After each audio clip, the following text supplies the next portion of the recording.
Bienvenidas, bienvenidos a un nuevo vídeo de Viajero en el Tiempo. Espero que estéis todos muy bien, porque yo lo estoy. Espero que estéis dispuestos a viajar en el tiempo, porque yo también lo estoy. Y espero que os suscribáis a este humilde canal y le deis me gusta a los vídeos, porque llevan mucho trabajo detrás. Os suscribáis porque todavía este canal es humilde. Aunque escuchéis una voz que no es la mía, pronto escucharéis la mía cuando tenga yo un poco de más tiempo y quite los ruidos que me estorban para poder grabar. Hoy os quería dedicar algunas palabras porque he visto muchos comentarios en mis vídeos. Quiero deciros que este canal no habla de política. Sí, señoras y señores, este canal es de historia, no habla de política. Ni yo he dicho mis preferencias políticas y no las voy a decir. Lo único que os puedo adelantar es que me gustan las democracias, que no tengan corrupción y tampoco me gustan los extremos. Es lo único que os puedo adelantar sobre política. No voy a hablar más de política, pero os quiero decir una cosa importante.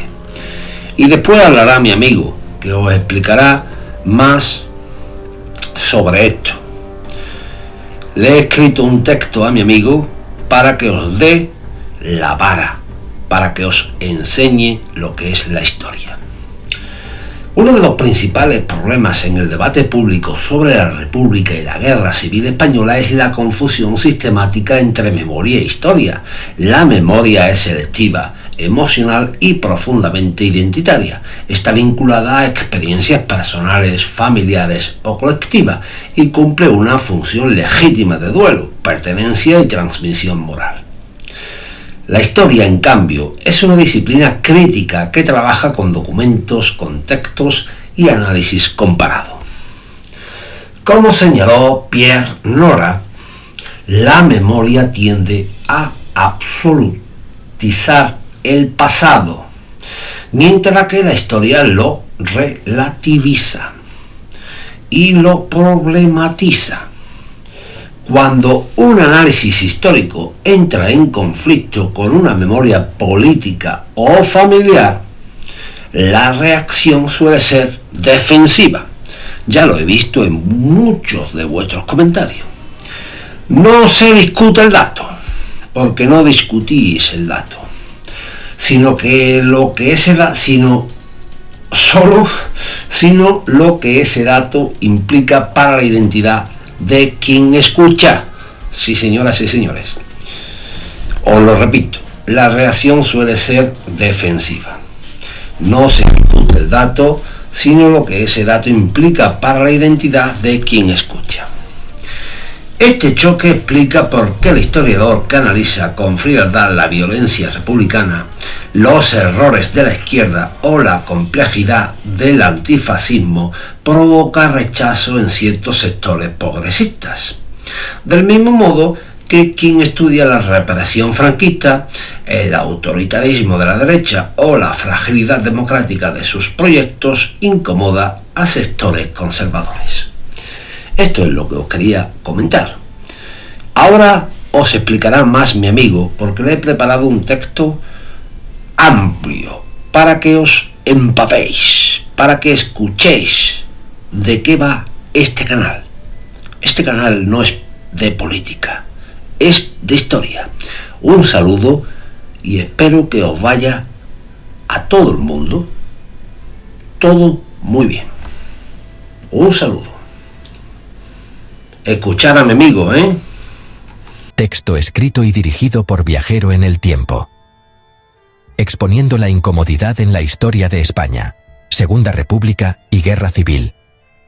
A menudo pensamos que la historia es un campo de batalla, un lugar donde unos intentan imponer su verdad sobre la de otros. Y en España, pocos periodos históricos levantan tantas ampollas como la Segunda República y la Guerra Civil. Parece que, casi 90 años después, seguimos sin ponernos de acuerdo. Pero, ¿y si el problema no estuviera en la historia misma?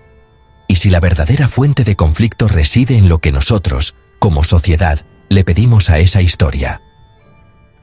Esperamos que nos dé la razón, Buscamos en ella un relato que confirme nuestras ideas, que legitime nuestras posiciones políticas actuales y que rinda homenaje a la memoria de los nuestros. Queremos que la historia sea un relato sencillo, con buenos y malos bien definidos, un cuento moral que nos reconforte. El problema es que la historia, cuando se hace con rigor, no está para eso. La investigación histórica profesional no busca complacer a nadie. Su objetivo es explicar la complejidad del pasado, basándose en pruebas, en documentos, en un análisis crítico de las fuentes. Y esa explicación, a menudo, es incómoda. Nos muestra que las cosas no fueron tan simples como nos las contaron en casa o como las defiende nuestro partido político. Nos revela las contradicciones, los errores y las miserias de todos los bandos implicados. La historia, en este sentido, es como un espejo que no siempre nos devuelve la imagen heroica que quisiéramos ver. Y es precisamente esa discrepancia entre lo que esperamos y lo que encontramos lo que genera el rechazo y la polémica. La sociedad española actual sigue proyectando sobre la República y la Guerra Civil sus propias batallas del presente. Unos la ven como una edad de oro de progreso y democracia, truncada por un golpe fascista. Otros, como un periodo de caos, desorden y persecución religiosa que desembocó inevitablemente en la guerra. Ambas visiones son simplificaciones. Ambas buscan en el pasado un arma para el debate político de hoy.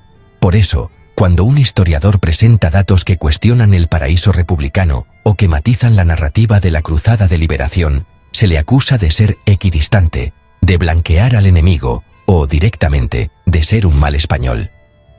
El conflicto, por tanto, no es de la historia con la sociedad, sino de las expectativas de la sociedad con la realidad que la historia desvela.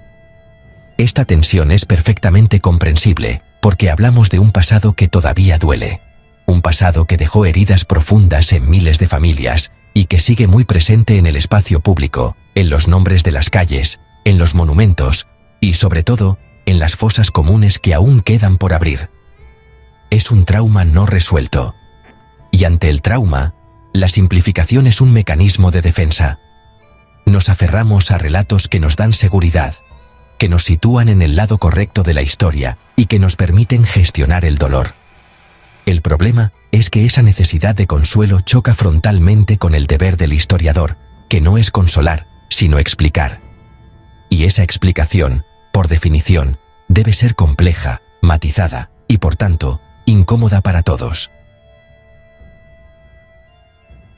Para entender por qué nos cuesta tanto ponernos de acuerdo sobre nuestro pasado, es fundamental distinguir dos conceptos que a menudo se confunden: historia y memoria. No son lo mismo, de hecho, a veces son antagónicos.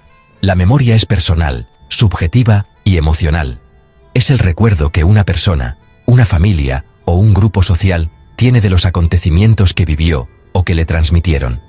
La memoria es selectiva. Tiende a recordar lo que refuerza su identidad y a olvidar lo que la cuestiona. Se construye a base de emociones, de lealtades y de un sentimiento de pertenencia. La memoria de un exiliado republicano y la de un voluntario nacional no pueden ser más distintas, y ambas son legítimas como experiencias personales. La historia, en cambio, es una disciplina científica, o al menos aspira a serlo. Su objetivo no es recordar, sino comprender y explicar el pasado de la manera más objetiva posible. El historiador trabaja con fuentes primarias, documentos de archivo, cartas, periódicos de la época, actas de reuniones. Las contrasta, las critica y las interpreta. A diferencia de la memoria, que busca confirmar, la historia busca cuestionar. Se hace preguntas constantemente, incluso sobre las verdades más asentadas. Su método es crítico, y su fin es construir un relato complejo y multifactorial, que vaya más allá de las experiencias individuales para ofrecer una visión de conjunto. La historia no tiene bando, o no debería tenerlo. Su única lealtad es con el rigor y las pruebas. El conflicto surge cuando la historia, con sus métodos rigurosos, contradice la memoria. La memoria familiar nos puede contar que nuestro abuelo fue un héroe intachable que luchó por la libertad. Pero la investigación histórica puede revelar a través de documentos, que esa misma persona participó en actos de represión, o que sus motivaciones eran más complejas que un simple idealismo. Esto no invalida el sentimiento de la familia, pero sí lo sitúa en un contexto más amplio y a menudo más incómodo. La memoria busca justicia y reparación emocional. La historia busca explicación y contexto. Son dos funciones sociales distintas y necesarias, pero que no debemos confundir. La memoria es un derecho de las víctimas. La historia es un deber de los profesionales. Por eso, cuando se habla de memoria histórica, a veces se mezclan peligrosamente ambos conceptos. Las políticas públicas de memoria son necesarias para reparar a las víctimas y reconocer su sufrimiento. Pero no pueden sustituir a la investigación histórica. No se puede legislar una única verdad histórica. La historia debe ser un campo abierto al debate, a la revisión y al descubrimiento constante. La memoria tiende a sacralizar el pasado, a convertirlo en un dogma. La historia, por el contrario, lo desmitifica, lo humaniza y lo somete a un escrutinio permanente. Respetar la memoria es fundamental, pero construir una sociedad democrática madura exige, además, aceptar la complejidad y las incomodidades que solo la historia, como disciplina crítica, nos puede ofrecer. El historiador, que se dedica a estudiar un periodo tan polarizado como la Segunda República y la Guerra Civil, a menudo se encuentra en una posición imposible. Se convierte en una figura incómoda para todos. ¿Por qué? Porque su trabajo, si está bien hecho, rara vez confirma al 100% los relatos monolíticos que cada bando ha construido para sí mismo. El historiador profesional no es un animador de la grada propia. Es un árbitro que se empeña en aplicar el reglamento, incluso cuando el resultado no gusta a nadie. Su compromiso no es con una ideología, sino con las pruebas que encuentra en los archivos. Y esas pruebas, casi siempre, dibujan un panorama lleno de matices, de grises, donde las certezas se tambalean. Imaginemos a un historiador que investiga la represión en la zona republicana. Si publica un estudio documentado sobre las sacas de las cárceles en Madrid, en 1936, o sobre la violencia anticlerical en los primeros meses de la guerra, inmediatamente será atacado por ciertos sectores de la izquierda. Se le acusará de hacerle el juego a la derecha, de equiparar a las víctimas con los verdugos o de intentar manchar la causa legítima de la República. Se le recordará que la violencia en la retaguardia republicana fue mayormente incontrolada, mientras que la del bando sublevado fue sistemática y planificada desde el poder. Y aunque ese matiz es crucial y cierto, no invalida la necesidad de estudiar y conocer también la violencia que se ejerció en el otro lado. Ahora, pongamos el caso contrario. Un historiador que investiga y saca a la luz la planificación del golpe de Estado de julio de 1936, demostrando con documentos que no fue una reacción espontánea al caos, sino una conspiración preparada durante meses con apoyo internacional. O que publica un libro detallando la brutalidad de la represión franquista en Andalucía tras la ocupación, con miles de fusilamientos sin juicio. Inmediatamente será descalificado por ciertos sectores de la derecha. Se le acusará de ser un rojo, de reabrir heridas, de ignorar la provocación del Frente Popular o el peligro comunista. Se le reprochará que no hable del desorden, de las huelgas o de la quema de conventos, como si eso justificara un golpe militar y una guerra. En ambos casos, el historiador se convierte en el mensajero al que se quiere matar. Su trabajo es rechazado, no porque sea falso, sino porque resulta inconveniente para el relato propio. Cada bando ha construido una trinchera memorialística y exige que la historia se quede dentro de ella, pero la función del historiador es precisamente salir de esa trinchera, tener una visión panorámica y explicar por qué se cavaron, quién estaba en cada una y qué ocurrió en la tierra de nadie que había entre ellas. El historiador objetivo es un enemigo para el militante, porque la objetividad obliga a reconocer las culpas propias y las posibles razones del adversario. Y eso, en un conflicto que se sigue viviendo de forma emocional, es casi una traición. La Guerra Civil Española ha trascendido el hecho histórico para convertirse en un poderoso mito moral.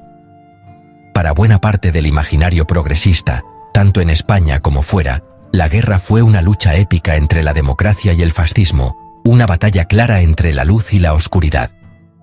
En esta visión, la República representa todos los valores positivos, el progreso, la cultura, la libertad y la justicia social.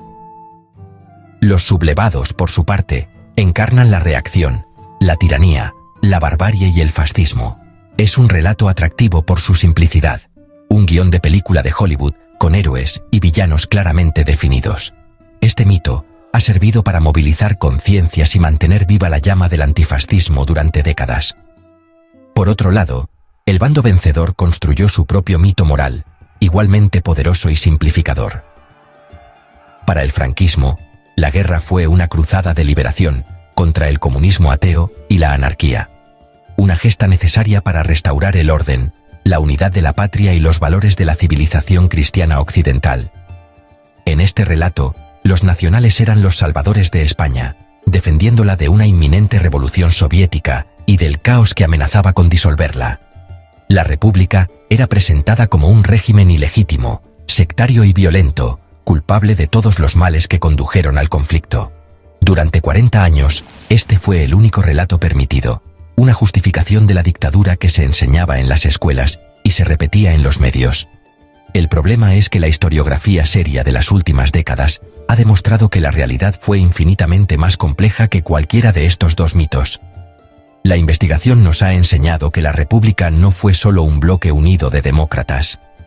Dentro del bando leal convivían, y a menudo se enfrentaban violentamente, desde republicanos liberales hasta comunistas estalinistas, pasando por socialistas de distintas tendencias y anarquistas.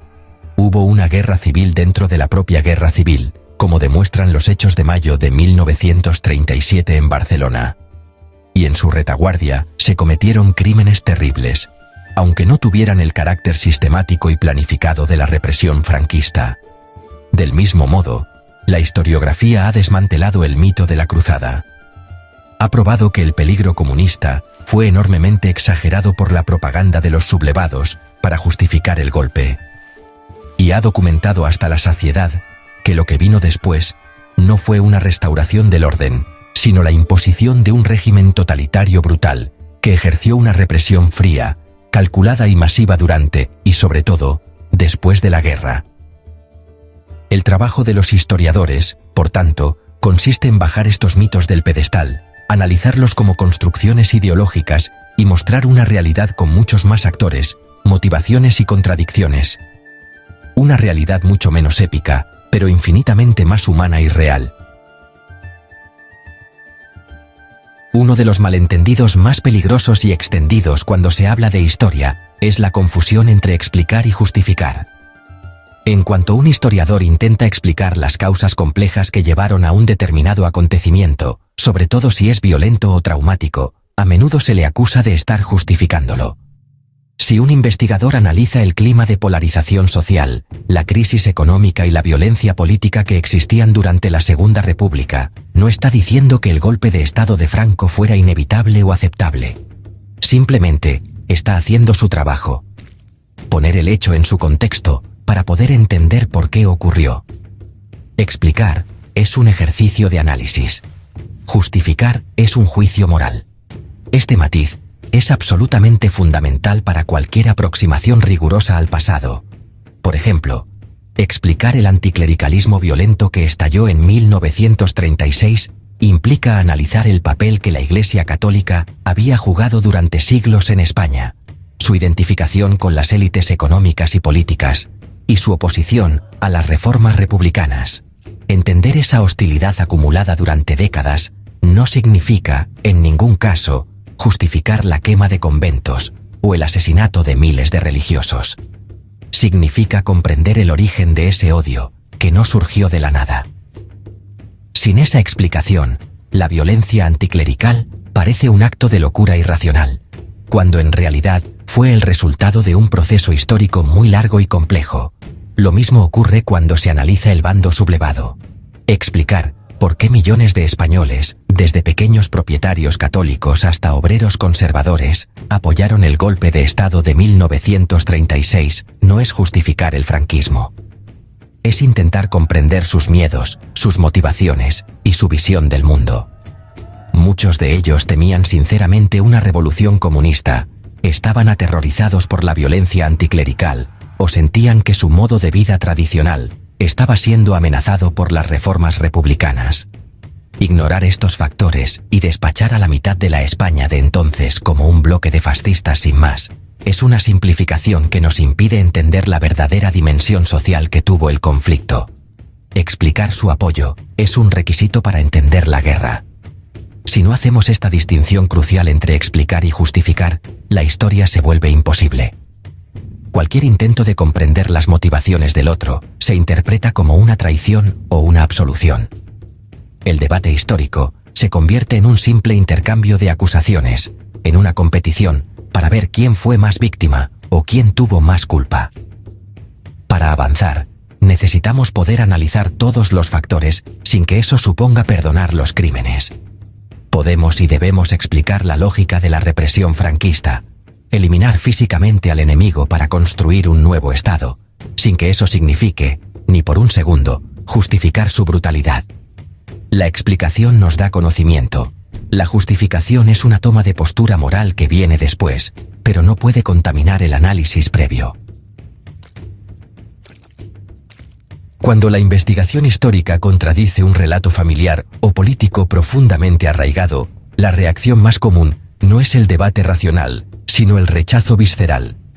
Este rechazo no nace tanto de un análisis de las pruebas o los argumentos del historiador, sino de un mecanismo de defensa de la propia identidad.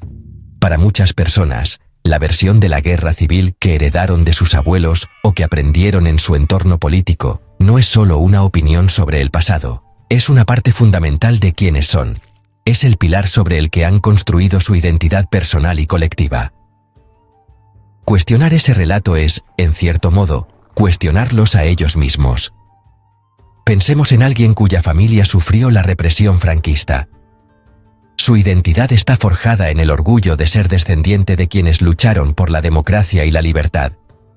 Si un historiador presenta pruebas de que en el pueblo de su abuelo también hubo una fuerte represión por parte del bando republicano, o que su propio familiar participó en actos que hoy consideraríamos moralmente reprobables, la reacción natural puede ser la negación. Aceptar esa nueva información puede sentirse como una traición a la memoria de los suyos, como si se estuviera manchando su legado. La identidad, construida sobre un relato de victimismo y heroísmo puro, se siente atacada, y la respuesta es protegerla a toda costa, incluso ignorando la evidencia. Este fenómeno no es exclusivo de España. Es una reacción humana universal ante pasados traumáticos. En Estados Unidos, todavía hoy, existen debates encendidos sobre las causas de su guerra civil. Muchos en el sur del país se resisten a aceptar que la causa principal fue la defensa de la esclavitud y prefieren aferrarse al mito de la causa perdida, que habla de la defensa de los derechos de los estados y de un modo de vida aristocrático. En Francia, la memoria de la ocupación nazi y del colaboracionismo del régimen de Vichy fue un tema tabú durante décadas, porque contradecía el mito nacional de una Francia unida en la resistencia.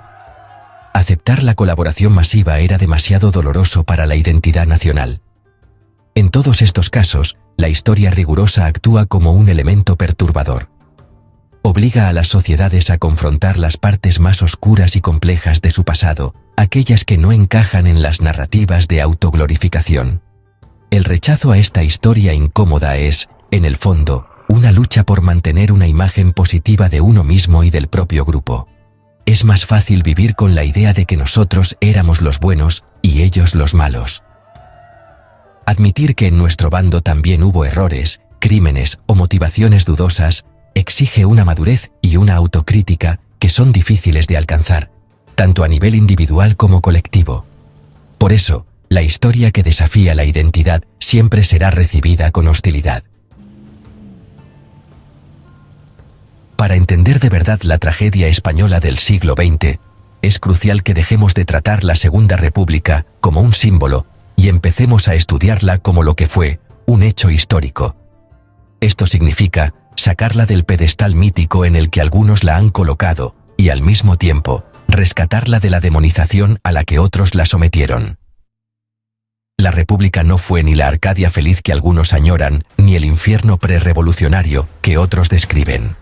Fue un intento valiente y ambicioso de modernizar España, pero también un periodo lleno de contradicciones, tensiones y errores profundos que contribuyeron a su propio fracaso. Por un lado, es innegable que la República supuso un avance democrático y social sin precedentes en la historia de España. Se aprobó el sufragio femenino, se impulsó una reforma agraria para intentar solucionar un problema secular, se apostó por la educación pública y laica, como nunca antes con la creación de miles de escuelas, y se promovió una efervescencia cultural extraordinaria. Fue un proyecto que ilusionó a millones de españoles que por primera vez sentían que podían ser dueños de su propio destino. Ignorar o minimizar estos logros, como hizo la dictadura franquista, es una manipulación histórica inaceptable. La República representó una legítima aspiración a un país más justo, culto y moderno. Sin embargo, un análisis histórico honesto también debe señalar sus graves problemas y errores. La República nació en un contexto de crisis económica mundial y de una polarización política extrema en toda Europa. Sus líderes a menudo actuaron con sectarismo y falta de visión de Estado. La Ley de Defensa de la República, por ejemplo, fue una herramienta que permitió coartar libertades en nombre de la defensa del propio régimen. La Ley de Defensa de la República, por ejemplo, fue una herramienta que permitió coartar libertades en nombre de la defensa del propio régimen. La gestión del orden público fue a menudo desastrosa, con una incapacidad para frenar tanto la violencia de la extrema izquierda como las conspiraciones de la derecha. Y la cuestión religiosa se gestionó de una forma que alienó a millones de católicos que sintieron que el nuevo régimen era hostil a sus creencias más profundas. Estudiar la República como un objeto histórico implica, por tanto, ser capaces de reconocer sus luces y sus sombras al mismo tiempo. Significa entender que sus reformas, aunque necesarias, se intentaron aplicar a una velocidad que la sociedad española de la época quizás no pudo asimilar. Significa admitir que la lealtad de muchos de sus propios partidarios era, en el mejor de los casos, condicional. Y significa, sobre todo, dejar de usarla como un arma arrojadiza en el presente. Ni todos sus defensores eran demócratas intachables, ni todos sus enemigos eran fascistas. Solo analizando esa complejidad, sin idealizaciones ni condenas previas, podremos empezar a comprender por qué aquel prometedor proyecto democrático acabó desembocando en una guerra civil. El trabajo del historiador, sobre todo cuando habla de momentos difíciles, a veces no es agradable. Se le pide que sea como un doctor para la sociedad, alguien que calme las cosas y encuentre una historia que nos deje a todos tranquilos. Se espera que una a la gente, que cure las heridas y que nos dé una versión del pasado con la que todos nos sintamos bien. Pero esa no es su tarea. El trabajo principal de un historiador no es decirnos lo que queremos oír, ni dejarnos la conciencia tranquila, y mucho menos darnos frases hechas para las discusiones políticas. Su único trabajo es ser muy cuidadoso en cómo investiga y buscar la verdad de la historia, por muy incómoda o fea que pueda ser para la gente.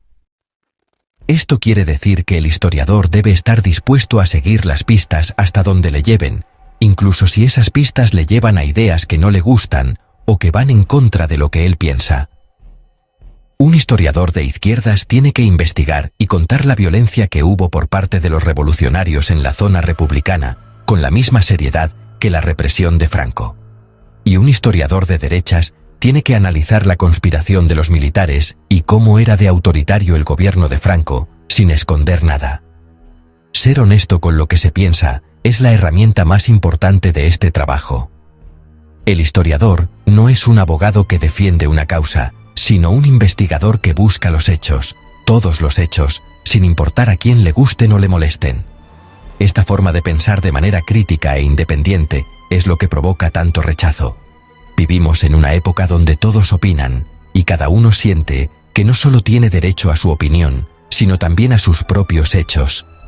El historiador viene a estropear la fiesta. Viene a decirnos que no, que los hechos no se pueden discutir, que hay documentos, que hay datos, que hay pruebas, y que cualquier historia sobre el pasado tiene que basarse en ellos.